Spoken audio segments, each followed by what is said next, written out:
John Leguizamo was excited about this movie? Like when his agent called, was he like, "This is the one"? To be straight to the top. You mean to star or co-star in a movie about the Mario Brothers? I think absolutely. This is his first movie role, allegedly. Which is... I was told that by a source I don't totally trust. Yeah, that seems bonkers to me. I assume my IMDb was checked to make sure that was credible, but I don't know. Was he in theater before? Like, why is he chosen to be the co-star? He's a comedian, wasn't he? Was he just straight up stand up. Yeah. So this is his first movie role. He chooses a video game franchise to star as one of the lead characters. I mean, work. What do you do? I'm surprised at how many credits he has after starring in this movie. That's all I will say, I think. You're saying that his talent was not forecast in this one, basically. Oh, I'm saying if anyone saw this, they should have never given him another job again. So you're just surprised from an angry perspective, essentially. Yeah, exactly. Okay, that sounds good. Welcome to Bad Movies and Beer. I'm Cooper. And I'm Nolan. And today we are discussing the extremely failed early 90s Super Mario Brothers movie, which... just holy... it's a huge piece of shit. And here to help us navigate, we have our first ever in-person guest. He's come from behind the glass of the other side of the studio. It's producer John, everyone. Huge video game nerd. And he's going to lend his credibility, expertise, anger to this. Yeah. Welcome to the podcast, John. Yeah. I'm so happy to finally be on the podcast instead of behind the scenes. This is a one-time thing, to be clear. It's going to be where I really belong. I mean, we had to bring you in. You are, maybe the largest Mario fan that I know. Nintendo fan. Yeah, and this just destroyed it. I watched this movie as a child and didn't watch it for about 20 years, and I regret watching it again. Now you're haunted by what we have shown you. The only thing I remember about this movie as a child was being disappointed. I could not have told you a single thing that happened in the movie. I remember that Bob Hoskins was in it. And if I'm being honest, I preferred him as the racist cop in Heart Condition. I really did. That character brought more to the table for me. I mean, if we're going to say anyone carries their weight in this, it's got to be Bob Hoskins, though. In terms of just like acting chops, he kind of carries the humor, I think, a little better than Leguizamo here, which is strange considering he's the comedian. Well, he's doing a lot more than fucking Dennis Hopper. That guy's just stealing money from the movie studio. He's just cashing a paycheck totally on autopilot. Shocker to, I'm sure, everyone who listens to this podcast, but I had never seen this before. This was my first time, and I'm pretty disappointed that I have now. Well, speaking of disappointed, as you know, we always pair the movie up with a beer. Oh, no. Off. Don't do that. Listen, producer John is on my side. He's not an IPA guy either, and unfortunately for the two of us, but probably happily for you. What are we drinking today, Noel? Yeah, so we have One Up. Yes, what a perfect name for this. This is from Block 3 Brewery, and it's called One Up. It's a Northeast IPA, so those tend to be extremely hoppy. They add lots of hops. Kind of. It is also an 8.7% alcohol beer, so lots of ABV there. This should be like... All right, guys, keys in the middle. Let's just... full everybody. Alcohol, full beer. Now, Block 3's in St. Jacobs. They've actually been around for a really long time. In terms of craft brewing in Ontario, I think they've been around for 9 or 10 years, so one of sort of the first early craft breweries here. They have tons of styles, and apparently it's a really cool smaller spot, but lots of cool beers for you to try there. I know this isn't your favorite style or either of your favorite styles, but I'm looking forward to it. The can art is cool. Yeah, I do like the can art. Very much blocky, 8-bit type. Yeah, it picture. shows you They got the font. They nailed the font, too. Yeah. I'm wondering if they didn't include characters on it because they were worried about getting sued or having to pay the royalties. Oh, 100%. Yeah. That must be. Yeah, you can get away with this, but probably not much more than this. Anyway, I guess we should probably just fucking... Yeah, let's crack into it. It's all over me. So after the Hollywood Pictures logo, we immediately hear the unmistakable NES theme song, which is going to be about the peak of nostalgia for this before it all goes crushing downhill at a blinding speed. Yeah, I was really hopeful here. They actually pulled in the theme song. They must have had to pay some significant money for that. But I guess if you already have the rights to make a movie, you've given Nintendo or the writers of Mario quite a bit of cash already. Or did Nintendo finance this movie? We probably should have more research on this. John, you're our expert. What do you think? The only hint I saw of Nintendo was in the final credits at the very, very bottom. Well, if there is any Nintendo connection, we also kind of get it here with some extremely pixelated video game style graphics of trees and dinosaurs. The time, 65 million years ago. The place, the ancient city of Brooklyn. Yeah, apparently Brooklyn existed in prehistoric times. Who knew? What the f***? Why is a Mario movie starting with dinosaurs? Well, we're going to find out. Don't worry. A stereotypically Brooklyn-sounding narrator tells us that a meteor hit the Earth and killed all of the dinosaurs. But what if it didn't? You can't even say it. You can't even say it. Yeah. It's the premise of this movie, essentially. From there, we see a mysterious Little Red Riding Hood type figure dropping something off on the steps of an orphanage before, and I shit you not, dropping down through the ground via a giant sewer pipe. So as soon as they're going to actually attempt some authentic world building here, I kept waiting to see giant mushrooms the characters could climb on. I know my instant reaction to finding out that this movie was about two parallel worlds attached by a sewer tube that was caused by the falling meteor 65 million years ago. Is that, how did you feel about that? In Brooklyn, by the way, because that's where like the hotbed of dinosaur discovery is Brooklyn. I never knew the Mario Brothers game took place in Brooklyn. That too. There are so many inaccuracies. I probably should have guessed from all the castles and, sewer pipes and fireballs. There are so many inaccuracies when dealing with the Mario universe and what they tried to parallel into this shit movie. They had so many easy, like low-hanging fruit that they could have just made a nice, easy connection. And the first one we saw was that pipe. And I was like, oh, they're going to use sewer pipes. You were excited about the pipe? It's a giant pipe. I was like, come on. Not excited, but just a glimmer of hope of, oh, well, they'll transition different things from the game into the movie and things will at least just make sense. That glimmer got stomped out of you real fast, didn't it? Oh. Anyway, she's sneaking her way through some tunnels, clearly worried that someone is going to see her, but ironically, she backs right into that person. It's Dennis Hopper in some kind of military garb, and this is our big bad, King Koopa. So forget everything I just said about authentic world building. He's just a fucking dude. He's not a dinosaur. What's going on here? Their premise is that the dinosaurs in the alternate universe are what evolved into humans. So in our world, monkeys evolved into humans. In their world, dinosaurs evolved into humans. Walking on two legs with arms and opposable thumbs and all of it. And they can kind of transform their figure to appear human, but also go between that and reptilian. Don't look to me to explain. I don't understand this shit. I sat through this for like the whole time. I did not have no idea what's going on. So all of this buildup is then transitioned another 20 years? Yeah, so 20 years later, we finally get to meet the famed Mario Brothers in the very next scene. It's Bob Hoskins and John Leguizamo, because when I think Italian, I think John Leguizamo. It's brutal. It's really interesting. Is Bob Hoskins Italian? We really we didn't do any research there. I don't know. If I had to take a guess, I'd say neither of them are Italian.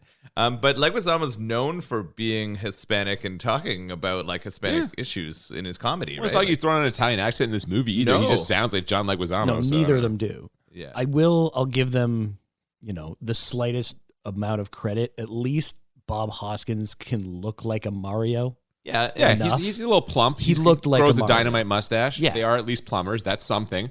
And they head out on a job in a scene that quickly demonstrates the dynamic between the two of them. Hoskins is the responsible brother who tries to keep a roof over their heads by actually completing plumbing work. And Leguizamo is the doofus who immediately causes their van to break down. Yeah, it overheats. He wasn't on top of it. They are late for their call, so they don't actually get the job that they're going to head to. It sounds like they're a few months behind in rent, and things are not going well for these brothers. We find out later that our Luigi character is sort of apprenticing with Mario. So is that kind of what happens in the Mario? Is the one kind of learning from the other? Also, sorry, was he also adopted? Or did they make something like he's not actually related to Mario? No, he is. It's that he didn't know who his parents were. Are they not Mario's parents? No. They should be. Well, yeah. Because not they're in the movie. Brothers. Yeah. Right. But Luigi grew up not knowing his parents. As you can tell, they just fucking nailed this movie. I was trying to figure out the relationship between Luigi and Mario. They've really clearly explained all of this for us. And none of it has anything to do with the video game.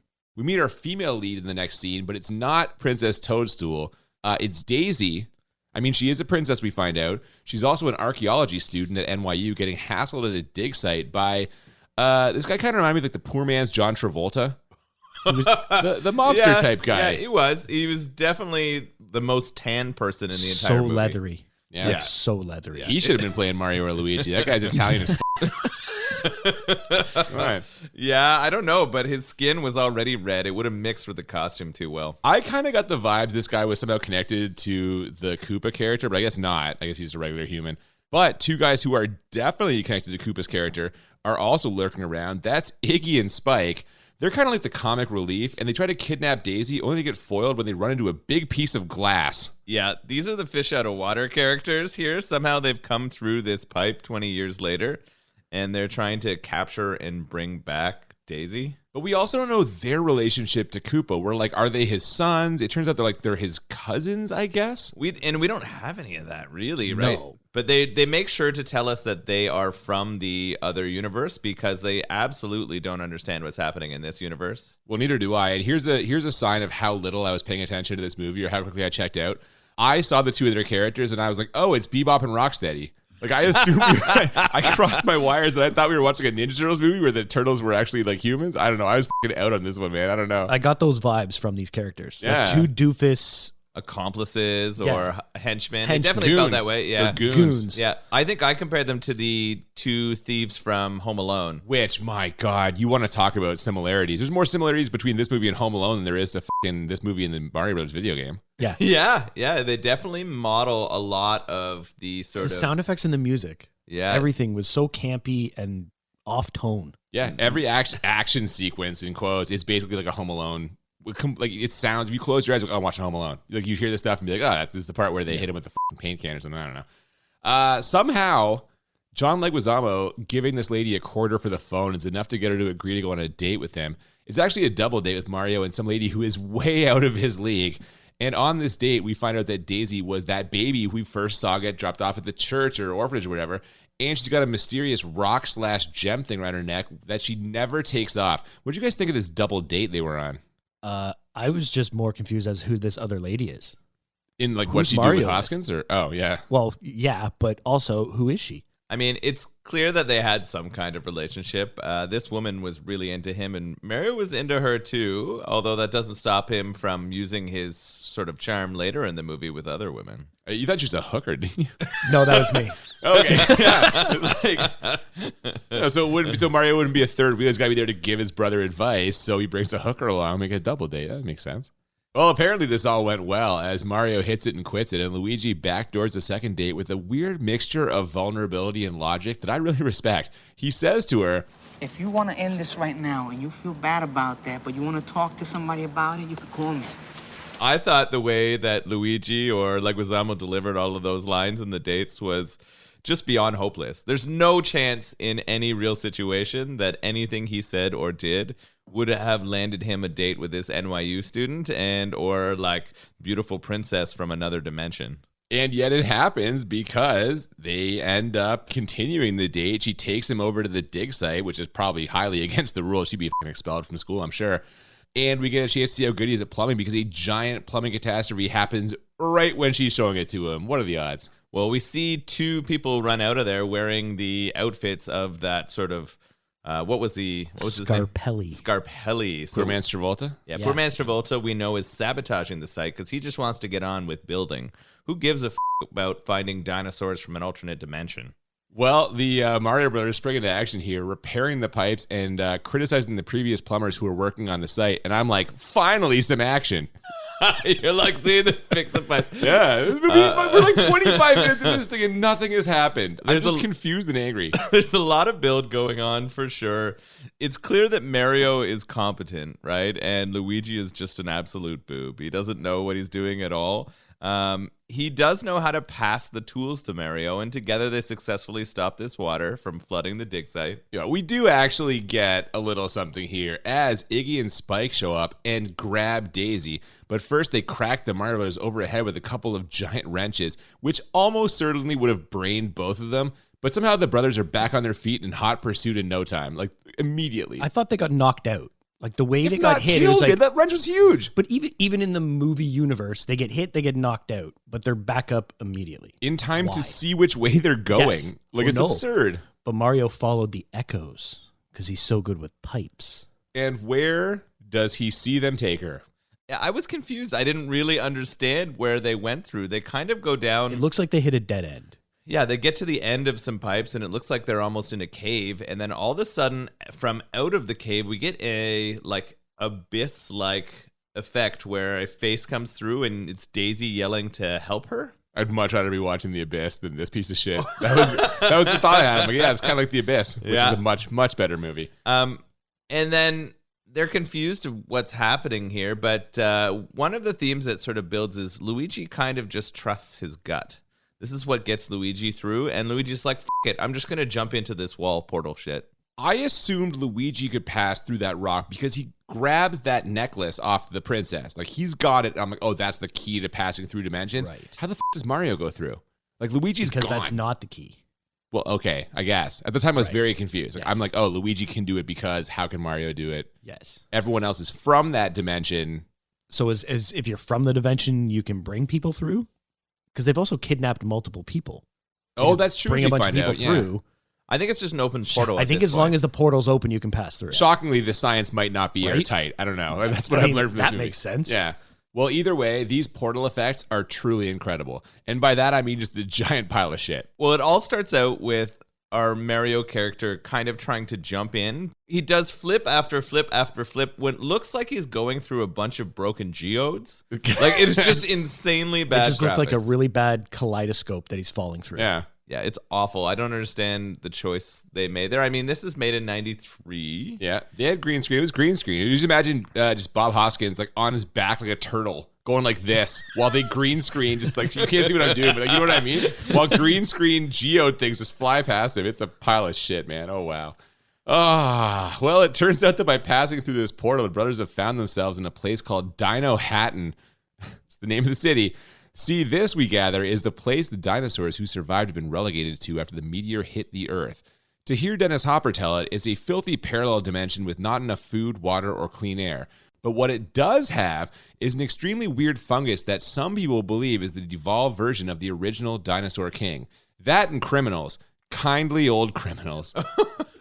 So we get to this world, which doesn't seem like a mushroom kingdom at all. And one of the first people they meet is this kindly old woman who asks them if they have any weapons and that they need to protect themselves. When they say they don't have any weapons, what happens? She robs them. Robs them, yeah. Well, she pulls out some weird like stick that shocks the shit out of them first, and then she steals from them. And then a very large woman comes and grabs what was stolen from them, which is that important necklace and crystal. Yeah, and she fucking flies away. And what we see in a series of incredibly slapsticky scenes is that all of the powers the Mario Brothers have in the game are going to be explained in this movie by technology. Brutal. Fucking brutal. Like, No good? no, I'm dying. I mean, it looks like there's a company. What do they call it? Like Thomp Company. And I think those are the big things that fall down from the sky. That was actually one thing that it got me excited again when they first landed in this parallel universe. There were a bunch of like neon signs on the buildings, and one of them said Thwomp, and then another one said Bullet Bills. And I was like, oh, these are two nice little like Easter eggs. But then it just ended. Then it was just that was it. Yeah, there was a lot of potential here for them to connect to the people who love the game and the world. And I think one of the hardest part is they kind of tease you that they're going to be able to do that with the pipe, for example, early to show the transfer between with those little things like you're saying. And then we're right back into some weird fucking dystopian That's place. what I mean. Like it's such low hanging fruit. Yeah, and also, for some reason, they get arrested here for being plumbers. Well, sorry, first they meet a kindly musician named Toad, which is another fucking nice little reference there, and he gets arrested for singing an anti-Koopa song. But if I don't say anything else good about this movie, let me say this. This movie finally answers a question that's been on my mind for literally decades, which is their last name Mario, or is that just the one brother's first name? I'll let them explain. Name? Mario. Last name? Mario. Okay, what's your name? Luigi. Luigi? No, Luigi Mario. Okay, look, how many Marios are there between the two of you? There's three. There's Mario and Luigi Mario. His name is Mario Mario. What is this? The worst part about all of this is it only became canon that their last name was Mario and Luigi Mario because of this fucking movie. Really? Is that true? Yes. It's not from the video games. It's from this movie. And then the because video games continued it from this movie. The no fucking software designer would be like, yeah, his name is Mario Mario. Makes no sense. Well, shortly after getting arrested, Dennis Hopper comes to interrogate them. He's pretending to be a lawyer or something, but we know that he's King Koopa, and this gets revealed in about 10 seconds when John Leguizamo touches him. He fucking freaks out. This character has a real problem with fungus. He's really worried about any kind of thing being on him. He spends like the large majority of his time disinfecting. It kind of reminded me a little bit of COVID, but I don't know. But it's something they introduced early in the movie and then abandoned almost immediately. Well, he's in the mud, though. He's in the mud later on. How mud is like simultaneously clean yet dirty, which had very erotic undertones. Yeah, but before that, like, remember when they first got arrested and they got like that blue Barbasol liquid poured on them? Delousing? Yeah. Standard procedure. But they were all talking about how they wanted to get rid of the fungus that was all over the city. But he made the fungus. I know, but they reference it now and then they never reference cleaning it again. I did enjoy the section where when the Mario brothers were brought into this prison, when they got sort of cleaned or deloused, they only sprayed it into their pants where their crotch is. They didn't bother putting it anywhere else. They just opened their pants and sprayed the spray right down on their dicks because that's where most of the fungus would be had. They are Italian. We know they like to. We saw Americans around. Shots fired at the Italians. We already know there are no Italian pervs. Well, yeah, that's why they can fucking bang as much and get as much fungus as they want. They're not pervs. They're just. Who wants any? Nobody, as much as they want, the number is 0. Okay, well, let's get this back on track now. After Dennis Hopper fails to get the answers he's looking for, he gives us a little more backstory here and also transforms Toad into a Goomba, or at least the tiny-headed lizard creature this movie tries to pass off as a Goomba. What the f*** was this? This is the single most infuriating thing about this entire movie to me. They have a machine that can evolve and devolve creatures. And what they're saying is all of the Goombas are devolved reptile people. Yeah, it kind of looks like a green, tiny-headed Michael Chiklis. I like the reference. Aren't Goombas like little fucking mushroom people things? Yeah, they're not supposed to be de-evolved humanoids. No, they're not giant lizard creature things that do the work of King Koopa. The Koopa Troopas would be the closer I was going to say, equivalent. at least turn him into one of those fucking turtles. Like, Right? come on. That's the perfect chance to do that. Were these CGI'd? No. This is These were like puppet heads. Yeah, these are literally just like a shitty puppet head on top. That's why they were so tall. Because it was still the a full human was inside of it, and they just put this fucking shit head on. And it was done for cost probably, but it was so infuriating to me that this is what they described as Goombas. I mean, we're going to get into some of the shit that Goombas do, but they are so dumb, yet our friend Toad, who is converted into a Goomba, somehow maintains his understanding of who he is. A little bit. He keeps some humanity somehow. Maybe because he's pure of heart. I'm just grasping for straws at this point. The Mario Brothers managed to escape. Luckily, Luigi is able to start one of those electronic cars because he plays a lot of video games.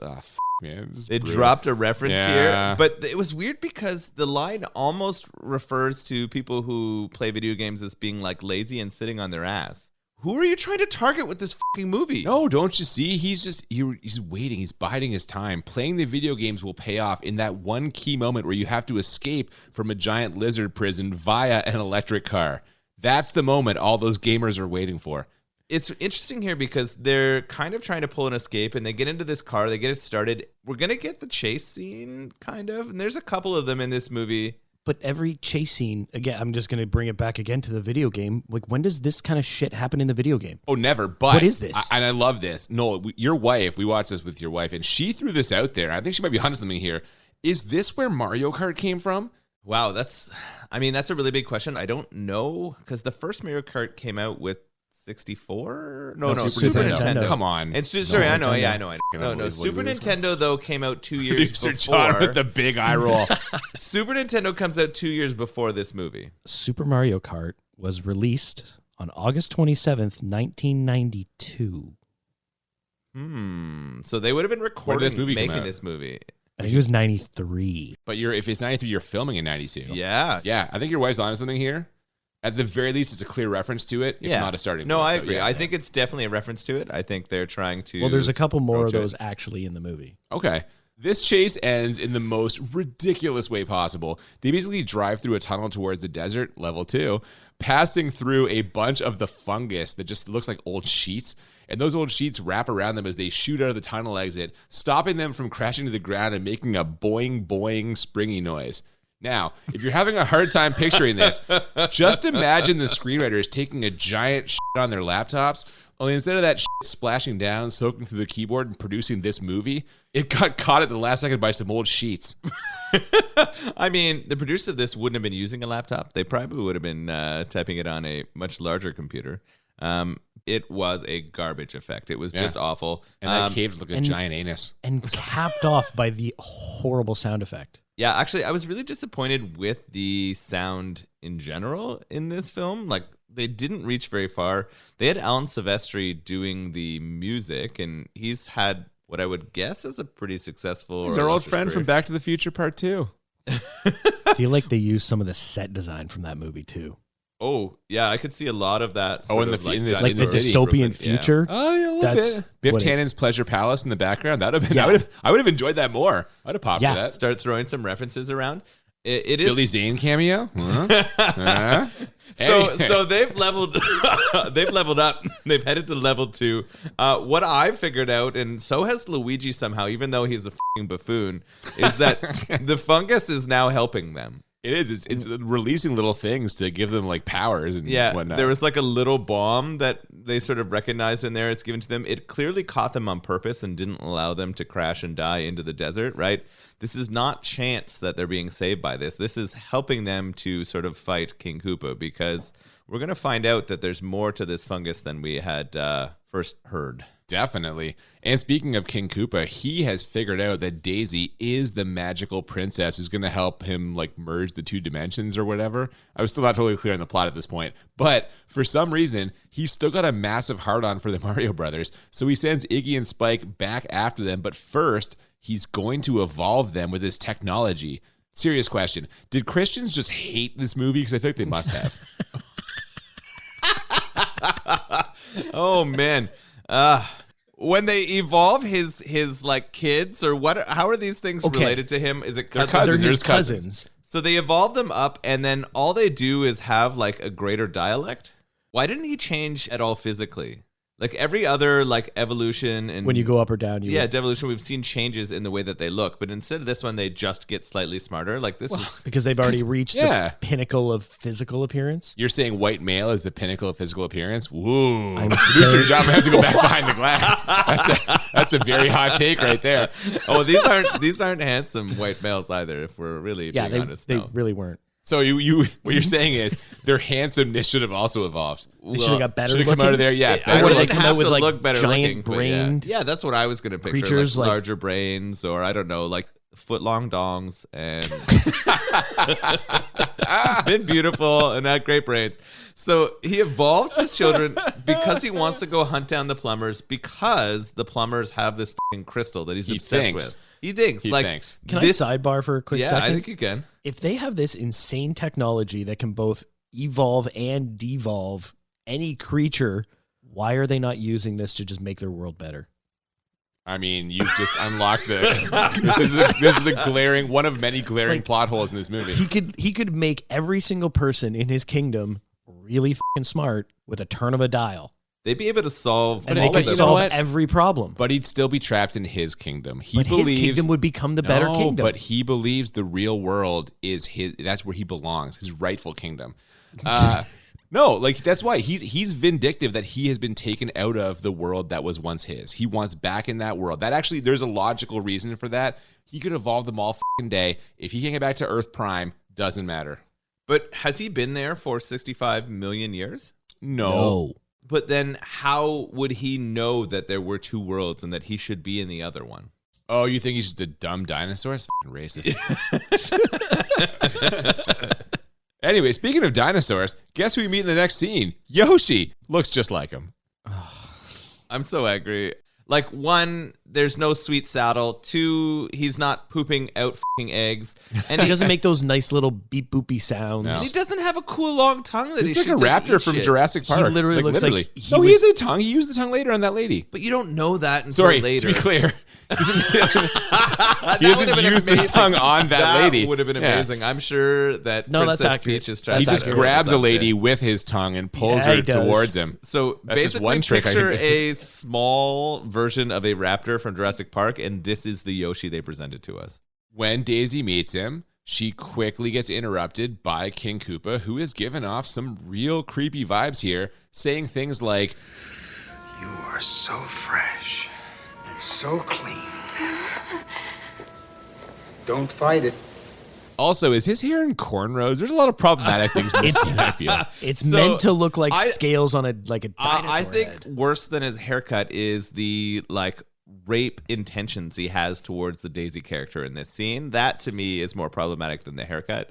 I'm really having trouble with his performance in this movie. I told you, he's phoning it in. He's just cashing a paycheck. It's really bad. Yeah, it's bad. I am not at all enjoying the way that he's sort of putting forward his Bowser or his best Bowser, because it is pretty He's not garbage. even called Bowser in the movie, though. King King Koopa's a Koopa bad is guy. Bowser, but I know, yeah. In the Mario universe, yes. Yeah. In this movie, no. no. Yeah, it's true. Anyway, after King Cosby's done with this lady, I'm sorry, King Koopa is done with this lady. Okay. Man, All right. you're trying to offend the That's fine. Christians. You're trying to get into Cosby. Wow. What else are we going to get at here? Meanwhile, back in the desert, a shirtless John Leguizamo and a very shirted Bob Hoskins are out for a nice midday stroll. Why did he take his shirt off? I don't know, because he's young and attractive. It wasn't Mario double shirted? Yeah, his Yeah, shirt oh, on a definitely. windbreaker. I was about to say Yeah. he's very shirted. They're out for a nice midday stroll when Iggy and Spike spot them and spring their trap. But I guess that evolution didn't really take, because they spring themselves right into the ground, and now the Mario brothers have captured them. Has Luigi ever been topless in any game? Why would you make a topless child's video game character? Can I ask that why question? Would Why you would your make brain a go to man that? topless in a He's child's in the movie? fucking desert. It's hot. Yeah, but still, he Okay, would why is never take a Bob shirt wearing two shirts? Because Bob Hoskins has a fucking rotund dad bod. Like, what- you're gonna make Bob Oh, Hoskins man. take his shirt off? So the brothers cut a deal with Iggy and Spike here. They're gonna retrieve the rock necklace for them if the Koopa boys will tell them where Daisy is. So we're off to one of Dino Hatton's hottest clubs, where the corpulent woman who stole the necklace from them, those are Iggy's words, by the way, can usually be found dancing the night away. And so we cut to the Mario brothers dressed up in flashy club attire. Luigi in his trademark red and Mario in his trademark yellow. Wait, what? Yeah, this fucking ketchup and mustard outfit that they put on is just atrocious. The club that they arrive at is giving me the worst 90s movie vibes. See, I'm going to go the other way here and say best scene in the movie. Oh, It has the best moment in the movie by far. Right? I'm saying, By oh, far. you're Oh my outnumbered. God, I would I like mean- to know what your best Yeah, moment in what the are movie you gonna is. come out Was it with when here? the credits rolled? Yeah, probably. I think the only reason why you both have this as the best moment is because you enjoyed when the larger, beautiful woman punches Mario in the face. Yeah. And he comes back and talks to Absolutely. her about it and mentions how Yeah. great it felt when she punched him in the face. It's enjoyable. Bob Hoskins is on in this scene, and I'm digging it. What does he say right before he goes over to her? I don't remember. I don't know. He- Ladies can't resist a Mario? Yeah, Something I'm pretty like sure that. that's what he says. Yeah. He's right. He's absolutely right. Listen, this lady's into him. That hooker from earlier is into him. He's doing some damage. When he shows up to rescue all of the stolen women later, I think half of them know him based on his Italian. They dom. all knew exactly who he was. They slide out of there on all the They're all riding the same mattress. yeah, Sploosh Mountain. Save these till we get to this scene. Regardless of how good the scene is or isn't, unfortunately, the brothers are still wanted, and there's posters of them all over the place. They get spotted quickly and have to make a daring escape using more of that incredible technology we got a glimpse of earlier. They use the fucking boots. These, I don't even understand how they work. They step into these, they look like bear traps, and they have to put the little bullets that are usually coming across the bullet screen. bills. Yeah, trying to kill Mario, not used to propel his boots that allow him to fly up in the air and jump out of a ceiling. So they escape, and they're clear, right? They're good. They're going to go back to their own world. No, that's not what they're going to do. They're going to rescue the princess. But before that happens, we get a quick scene where Dennis Hopper talks to the former Dino King, or what's left of him. The part we see is basically just the giant scrotum hanging from a ceiling. I'm serious. What it looks like. It's like a big fucking ball sack, and then whenever it communicates, one of the balls slips at the bottom. Like, there are like 3 glaring moments of this movie that I remember when I watched this when I was like 12 that terrified the shit out of me. And the third was this moment, watching that testicle drop from the ceiling. It does look like a ball, I'm telling you. Terrified me. Yeah. As a 12-year-old who loved Super Mario more than anything in the world, and I see this happen. It's a really fucking weird setup too, because there's a fucking throne chair in the middle of this room. Right underneath it. Right Yeah. underneath it. And then we have what looks like a cylinder that has fungus all over it. And what protrudes from the cylinder is a single nut. Soaking and soggy and just so moist. The amount of moisture that's coming off this nut is incredible. I feel like you're just trying to drive our listeners away at this point. Like, it's just, you're just asking them to leave. Say more words that will turn them off. Oh my God, man. I'm just trying to paint a disgusting picture with my mouth. Well, you're doing it.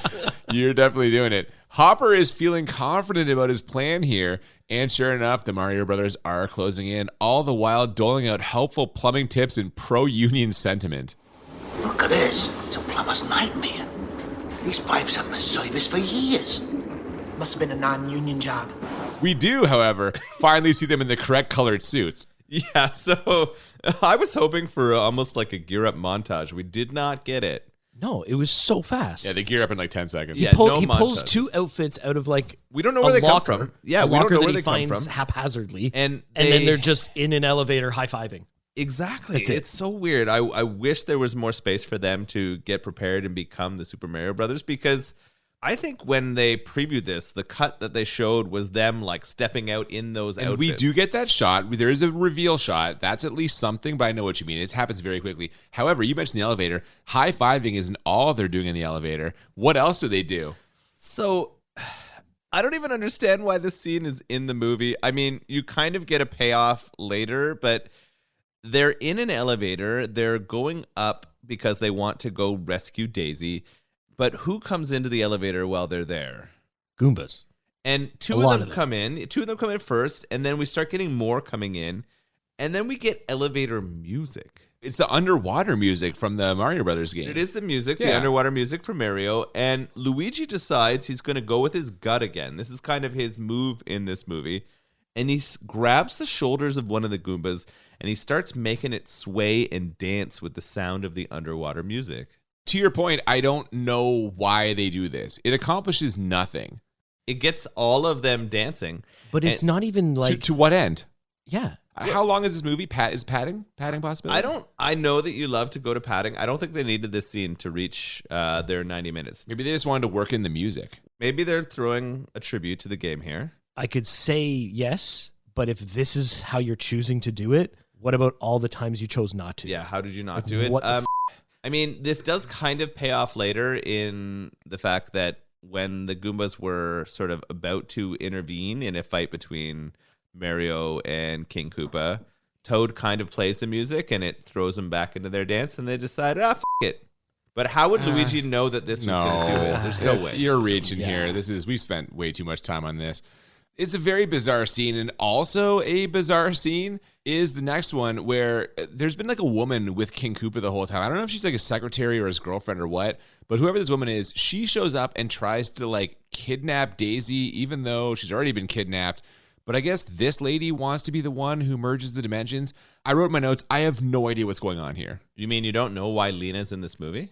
Who is Lena in the context of the video? Do you have any idea? No one. Yeah. no. She does not exist. This is purely a plot driving character, right? Like we need someone to move along this whole process, and we also don't want everything to be as easy for King Koopa as it probably would be if he had control of all of the Goombas and all of the others, right? But except he also wants to merge the dimensions. So what's the fucking difference if he does it or if she does it? I don't understand. There's no point to any of this. Well, I mean, she wants to share in the power with him. She wants to be his leading lady. And But she immediately backstabs him. when he says that he's not really interested in sharing with her. She tested him. She wanted to know if they were doing it together. And when he kind of shows that he's not willing to, She's like, F it, I'm going to go bring everyone across and be the leader. The problem is, does she control the Goombas? She can control anything. Yeah, she's got nothing. She had the crystal for a second. She certainly doesn't control Yoshi, who shows up here arbitrarily to save the princess. Yeah, she tries to kill Daisy, so she pulls out some kind of like dagger knife thing and threatens Daisy. And you're right, Yoshi steps up here, and this is where we did get the tongue shot out, which I was kind of excited about. Yeah, and then she stabs Yoshi. Who would want to harm Yoshi? Yoshi's like the cutest character ever. But not this Yoshi. Well, no, it's No, he's actually kind of a scary dinosaur. Yeah, it's pretty Exactly. Well, either way, after getting kind of rescued by Yoshi, Daisy literally gets rescued by Iggy and Spike, who take her to the giant scrotum and tell her that it is actually her father. And after staring deep into it for a while, Yoshi shows up alive and healthy-ish. He encourages her to play Duck Hunt on a nearby computer console, which allows her to communicate with Mario and Luigi, who, I forgot to mention, are currently hanging in an elevator shaft after some truly awful physical comedy. Yeah, no reason for them to be at this elevator shaft. You could throw padding on this scene then. Yeah, oh my God. Like You know with him what? hanging and bouncing and whatever that was. Truthfully, most of the Mario Luigi scenes are padding, which is weird in a movie that is literally called Super Mario Brothers. Yeah. Like 90% of their scenes don't drive the plot in any way. The plot is not, they don't have the plot at all. The plot is just Daisy and King Koopa. The plot is basically. happening around them, yeah. Yeah. It's true. The only time they're a part of the plot is when they have that crystal and they don't realize the significance of why they have it. They're about to try to go rescue Daisy, though. And they do. They come get her. And from there, they go to rescue his lady friend also. He was going to take her to WrestleMania. See, he mentions that. But Koopa catches the princess and Luigi. Not only that, but Lena, his ex-lady friend, is about to merge the dimensions, so he prepares his troops for invasion. And I ask myself, how could things possibly get any worse? And the answer, there's still like half an hour of movie left. I was just like, are you serious? I was about done at this point, too. I was ready for it to be over. We start getting independent stories of Mario and Luigi. Mario heads off to go find his, what you've described as hooker friend. I did not call her a hooker. You called her a hooker. No, I didn't. F off. No. I never said she was a hooker. There's a bunch of stereotypical The Real Housewives of Brooklyn. Are Yeah, in this exactly. room. Yeah. 1990s edition. And they're all in there. They've been captured by the two doofuses that were looking for our princess and couldn't figure out the right woman. And Mario's there to try to save his. But when he gets there, they all know him. All I know is he rescues his lady friend, and that leads us to a daring ice slide escape, which I think was later mined for Mario 64, with a generic 90s guitar solo, low-budget green screen, and super realistic effects on this ice slide chase now. Holy f***. The effects are horrible.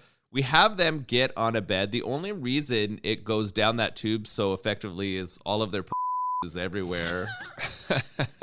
They're flying down No, there. it's because Mario and Mario, Luigi he's a made lady all the killer. pipes cold. Yeah, that's right. They froze the They pipes. froze all the pipes. Froze the pipes. Well, I thought they were all about heating up those fucking pipes. Yeah.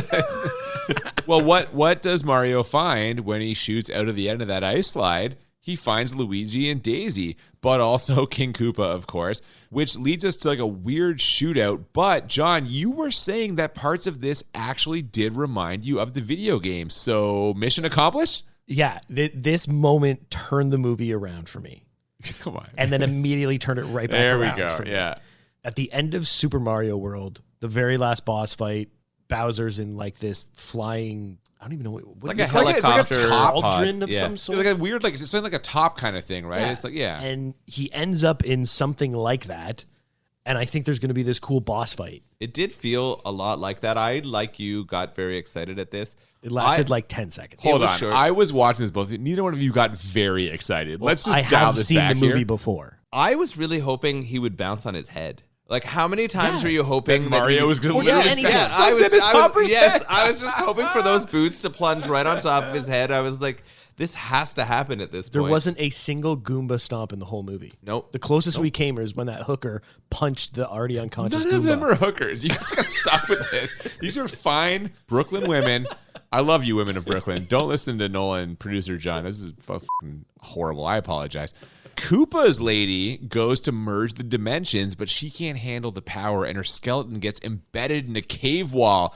Cue Luigi, who puts a button on the scene with this gem of a one-liner. Man, she sure makes an impression. I actually busted a fucking gut here. This is the best line in the movie. This probably is If you don't most count, well-timed line, yeah. If you don't count Mario talking to that lady in the disco, this is a fucking good line.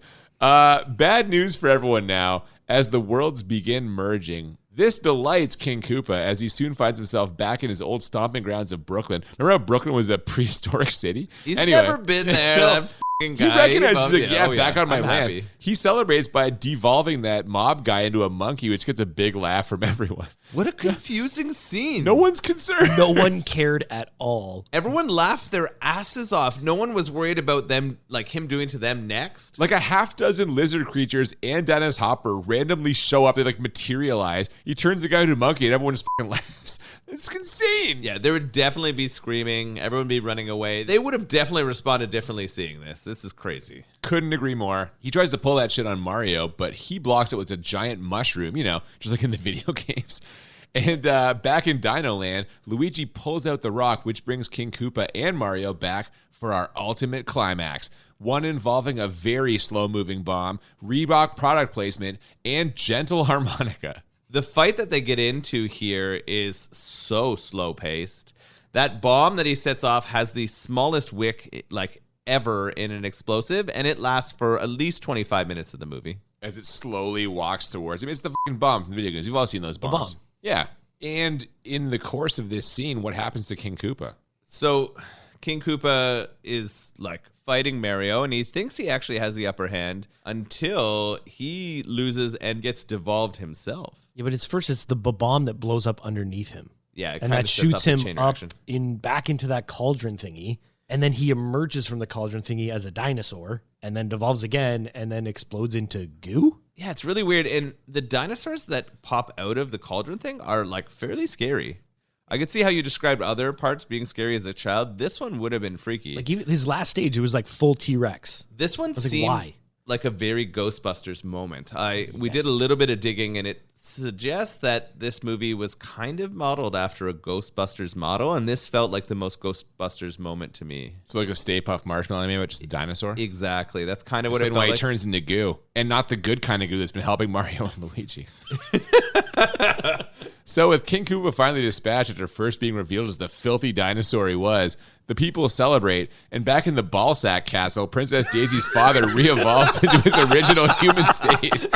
Why was there 0 castles in this fucking movie? I don't know, man. There should have been castles, yeah. Like that's the low-hanging fruit. Okay, but explain this to me, though. This guy re-evolves into a human despite not being shot with one of those guns, so I guess his de-evolution was caused by magic? Like, what is this? No, this is certainly a plot hole. This is something that's a problem. Everyone... First one in the movie. Yeah, the first one that we can find and legitimately criticize is right here, where He evolves for no reason. Ballsack turns into a middle-aged British man. Yeah, exactly. And that's he's human now, so... But then Daisy is his daughter? Yeah, which is not correct Daisy either. is Bowser's daughter? Yeah. Speaking of Daisy, it's time for Luigi to get his pipe wet, or so it would seem.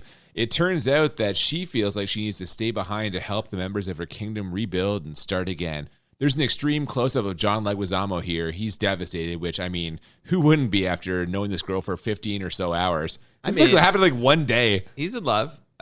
He did go through a lot to rescue her from a evil lizard man, and he's learned his trade. He's now a good plumber. He doesn't get to lay pipe quite as often as Mario, so I think that's kind of what has him down. No, Bob Hoskins, in fact, pops in to tell him that, he needs to just let this one go because she needs to know where she came from before she can know where she's going or something like that. I don't know. It sounded wise, whatever it was. Anyway, we're pretty much done here. We see the Mario Brothers at home watching themselves get praised on the news. They worked the title in here, which I love.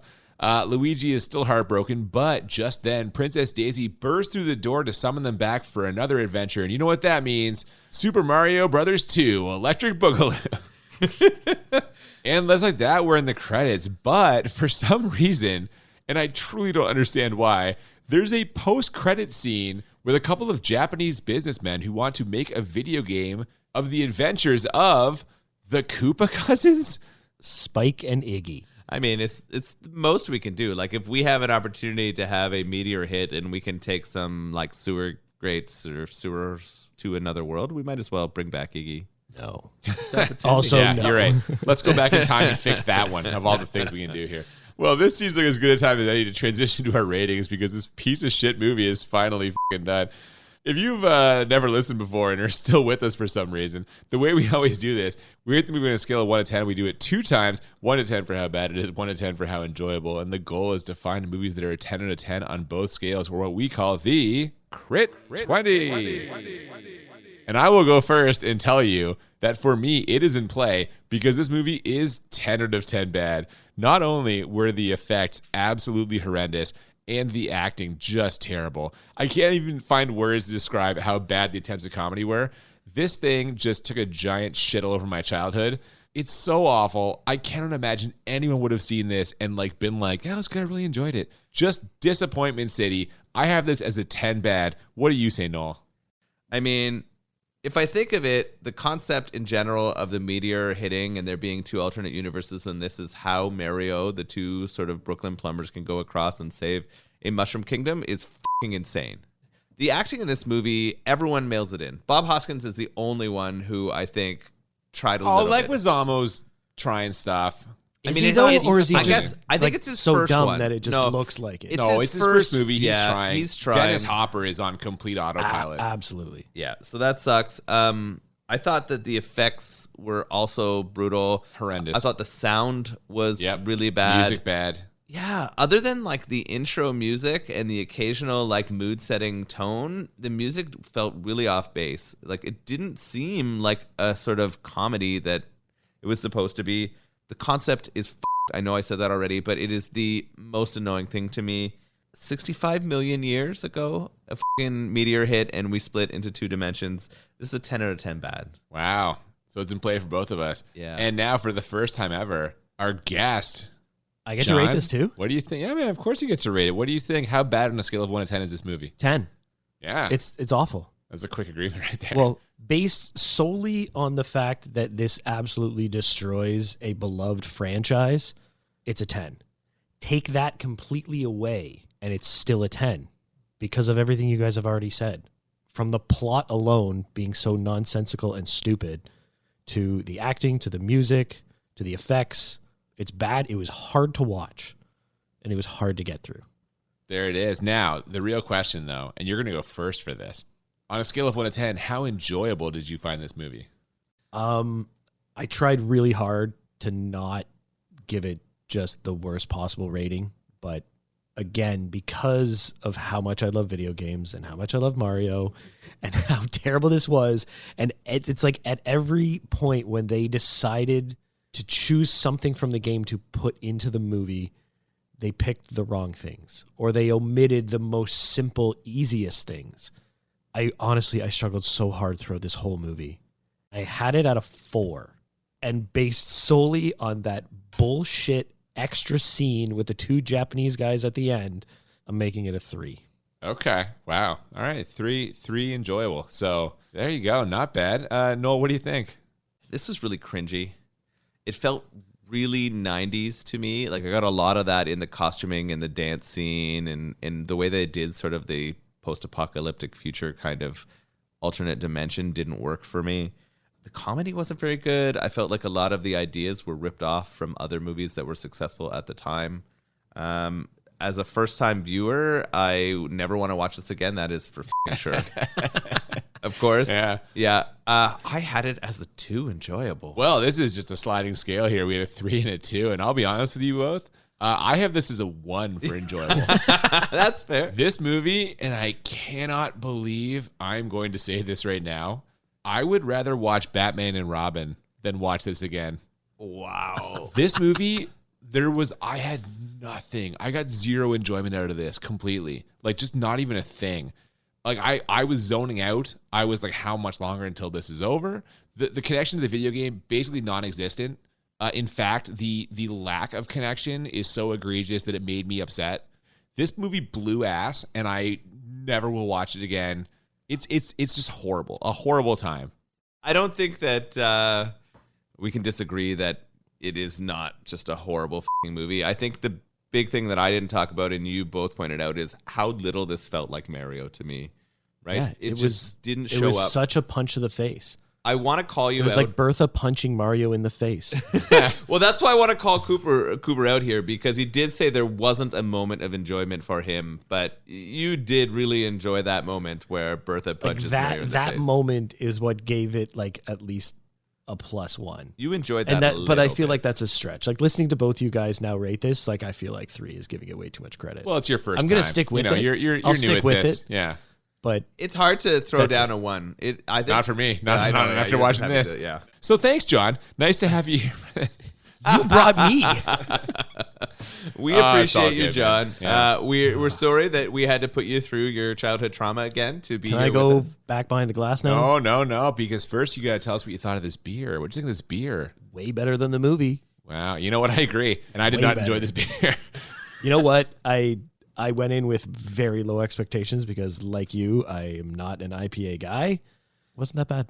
Yeah, crushable. This is I very drank it a lot crushable double quicker than IPA. I thought I would. It didn't have like super lingery hops, that bitter taste that I don't like. It's like we had two different beers. I too drank mine quickly, mostly just to forget this fucking movie. But yeah, not my style, which we all sort of knew. Now Noel's gonna fillet this beer for the next 5 minutes. Yeah, I think it was absolutely delicious. It was not hard to drink. I felt like the 8.7% was not even existent. Like you wouldn't have known that it was a double IPA if you were to just pour it in a glass. I will agree with that. It kind of tasted more like a regular IPA. Yeah. I would not get the 8.7. So yeah. I thought both the color, the hops in it, everything sort of fit with the styles that I really, really enjoy out of a Northeast IPA. And so I thought they did a really good job there. Definitely check out some beers from Block Definitely. 3. Cool can art again on this 1UP can. So next week, we are going back to the 80s horror well. You've been asking for more horror. So we are going to be watching an 80s horror classic held in very high esteem, loved by many in the horror community.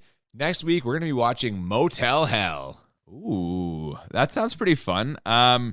Instantly, I start thinking about like Hostel kind of vibes. Is this like a motel where people are getting killed when they go to stay? Short answer, yes. Although, now that I think about it, I mean, there's dead bodies. How many of them are actual motel visitors? I can't say, but people who happen to come across this motel or its proprietor tend to meet a fairly grisly end. So there is just some iconic horror imagery in this one and the 80s good time vibes that we love so much. So I think that'll be a good time. As someone who's requested a lot more 80s horror, it's one of the first ones I thought of. I'm like, this is a good one. Noel will enjoy this. So I'm excited. yeah, we'll be talking about that one next week. But between now and then, if you have not already, please follow us on social media, Twitter and Instagram at the BMB Podcast. Feel free to send us your feedback. Let us know that you think this movie was wonderful and that we are f***ing brutally wrong. I won't hold my breath on that. I don't think that's going to happen. Not happening. No chance. If you have any suggestions for beers and or movies, feel free to send them through the DMs on our social media or the bmbpodcast@gmail.com. Thanks so much for being with us, John. Thanks so much for being with us, anyone who's still listening.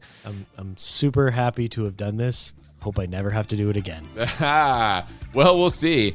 But until next week, we hope you'll join us. I'm Cooper. I'm Nolan. And we'll see you next time on Bad Movies and Beer. Keep laying pipe. Oh my God. When the game ends, the movie begins.